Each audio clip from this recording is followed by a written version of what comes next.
അസ്സലാമു അലൈക്കും വറഹ്മത്തുള്ളാഹി വബറകാതുഹു. നമ്മളിൽ ഓരോരുത്തരും ഓരോ പ്രതിസന്ധിയിലൂടെയും ഓരോ ബുദ്ധിമുട്ടുകളിലൂടെയും ആണ് കടന്നു പൊക്കോണ്ടിരിക്കുന്നത് ഇല്ലേ?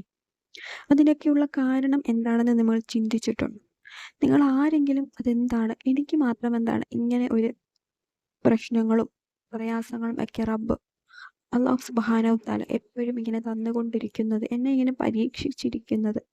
പരീക്ഷിച്ചു കൊണ്ടേ ഇരിക്കുന്നത് എന്താണെന്ന് ചിന്തിച്ചിട്ടുണ്ടോ? എന്തെങ്കിലും ഒരു കാരണം കാണും. അല്ലാതെ ചുമ്മാതെ ആയിരിക്കില്ല. നമ്മള് നമ്മുടെ മാതാപിതാക്കളെ ഒരിക്കലും വേദനിപ്പിക്കാൻ പാടില്ല. അങ്ങനെയൊക്കെ ചെയ്യുന്നുണ്ടോ എന്ന് നമ്മൾ ശ്രദ്ധിക്കുക. ഞാൻ ഈ പറയാൻ പോകുന്ന ഈ കാര്യങ്ങളൊക്കെ നിങ്ങൾ ചെയ്യുന്നുണ്ട് എങ്കിൽ അതായിരിക്കും അല്ലാഹു സുബ്ഹാനഹു വ തആല നിങ്ങളെ പരീക്ഷിച്ചു കൊണ്ടിരിക്കുന്നത്. മാതാപിതാക്കളെ വേദനിപ്പിക്കുക, വിഷമിപ്പിക്കുക, അവർക്ക് ഇഷ്ടമില്ലാത്ത കാര്യങ്ങൾ പറയുക, അവരുടെ മനസ്സ് വേദനിപ്പിക്കുന്ന കാര്യങ്ങൾ നമ്മൾ പറയുക. ഇതൊക്കെ അല്ലാഹു സുബ്ഹാനഹു തആലയുടെ പക്കൽ നിന്ന് നമുക്ക് ഒരുപാട് പരീക്ഷണങ്ങൾ ഏറ്റുവാങ്ങേണ്ടി വരും. ഇങ്ങനെയുള്ള കാര്യങ്ങൾ നമ്മൾ കൊണ്ടിരിക്കും. പിന്നെ ഒരു കാര്യമാണ് നമസ്കാരം നിലനിർത്താതിരിക്കുക. നമ്മുടെ ആവശ്യം വരുമ്പോൾ മാത്രം നമ്മൾ അള്ളാഹുവിനെ വിളിക്കുക. അല്ലാത്ത പക്ഷം നമ്മൾ നമസ്കരിക്കാതിരിക്കുക. അങ്ങനെയല്ല, നമ്മൾ ഏത് സമയവും നമുക്ക് സന്തോഷം വരുമ്പോഴും സങ്കടം വരുമ്പോഴും നമ്മൾ അള്ളാഹുവിനെ വിളിക്കുക. ഇത് രണ്ടും തരുന്നത് അല്ലാഹു സുബ്ഹാനഹു തആലയാണ് അല്ലേ? നമുക്ക് സങ്കടം തന്നിട്ടുണ്ട് എങ്കിൽ അത് അവന് സന്തോഷമാക്കാനും കഴിയും. സന്തോഷം തന്നിട്ടുണ്ട് എങ്കിൽ അത് സങ്കടം ആക്കാൻ അവന് സാധിക്കുന്നതാണ്. അതുകൊണ്ട് നമുക്ക് നമ്മുടെ ജീവിതത്തിൽ എന്തുണ്ടായാലും അത് ആദ്യം അല്ലാഹു സുബ്ഹാനഹു തആലയോട് ഇരു കൈകളും നീട്ടി ദുആ ചെയ്തു പറയുക. പിന്നീട് ഒരു കാര്യമാണ് മറ്റുള്ളവരോട് വെറുപ്പും വിദ്വേഷവും ഒക്കെ മനസ്സിൽ കൊണ്ട് നടക്കുന്നത്. അവരെന്തെങ്കിലും തെറ്റ് ചെയ്തിട്ടുണ്ടായിരിക്കും. പക്ഷേ നമ്മളത് ദേഷ്യം കാണിച്ച് നമ്മൾ അവരോട് മിണ്ടാതിരിക്കുന്നത് വളരെ വളരെ മോശമായിട്ടുള്ള ഒരു കാര്യമാണ്. അവരെന്തും കാണിച്ചോട്ടെ, നമ്മൾ അത് അള്ളാഹുവിനെ നിലനിർത്തി അവരോട് എല്ലാം പുറത്തു കൊടുത്തതിന് ശേഷം നമ്മൾ അവരോട് മിണ്ടുക. ഇനി ആരായിക്കോട്ടെ, നമ്മുടെ ബന്ധുക്കളായിക്കോട്ടെ, അയൽവാസികളായിക്കോട്ടെ, മിത്രങ്ങളായിക്കോട്ടെ, ആരായാലും നമ്മൾ നല്ല രീതിയിൽ പെരുമാറുക എല്ലാവരോടും. ഈ കാര്യങ്ങളൊക്കെ നമ്മളൊന്ന് ശ്രദ്ധിച്ചു നോക്കുക.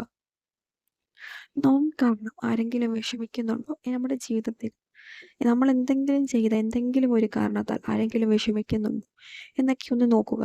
ഈ ഒരു കാര്യങ്ങൾ ശ്രദ്ധിക്കുകയാണ് എങ്കിൽ തന്നെ നമ്മുടെ ജീവിതത്തിലെ ബുദ്ധിമുട്ടുകളൊക്കെ നമുക്ക് പകുതിയോളം മാറിക്കിട്ടും, സമാധാനം ലഭിക്കും.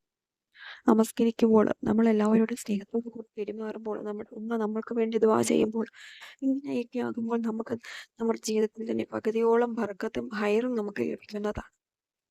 അതുകൊണ്ട് ഈ കാര്യങ്ങളൊക്കെ ശ്രദ്ധിക്കുക. എപ്പോഴും പരീക്ഷണങ്ങൾ മാത്രം ലഭിക്കുന്നവരെയാണ് എങ്കിൽ ഇതൊക്കെ ഒന്ന് ശ്രദ്ധിച്ചു നോക്കൂ. ഇൻഷാ അല്ലാഹ് ഞാൻ ഈ പറയാൻ പോകുന്ന ഈ ഒരു ദിക്ർ നിങ്ങൾക്ക് ഇപ്പോൾ ഒക്കെ ഓതാൻ കഴിയുമോ അപ്പോഴെല്ലാം നിങ്ങൾ ഓതുക. ഈ കൈകളും നീട്ടി അല്ലാഹു സുബ്ഹാനഹു തആലയെ വിളിച്ചേക്കുക. വെറും ചെറിയ ദിക്റാണ്, നമുക്ക് എല്ലാവർക്കും അറിയാവുന്നതാണ്. സലാമുൻ ഖൗലൻ മിൻ റബ്ബിർ റഹീം, സലാമുൻ ഖൗലൻ മിൻ റബ്ബിർ റഹീം. ഈ ഒരു ദിക്ർ 129 പ്രാവശ്യം എല്ലാ നമസ്കാരത്തിന് ശേഷവും ഓതുക. അങ്ങനെ കഴിയുമെങ്കിൽ അങ്ങനെ, അല്ലെങ്കിൽ ഏതെങ്കിലും ഒരു നമസ്കാരത്തിന് ശേഷം 129 പ്രാവശ്യം ചൊല്ലുക. ഈ ഒരു ദിക്റിന്റെ ബർക്കത്ത് കൊണ്ട് നമ്മുടെ ജീവിതത്തിൽ ഉണ്ടാകുന്ന എല്ലാ ബുദ്ധിമുട്ടുകളും പ്രയാസങ്ങളും കിട്ടുന്നതാണ്. നമുക്ക് ഹൈറും ബർക്കത്തും ലഭിക്കുന്നതാണ് ജീവിതത്തിൽ.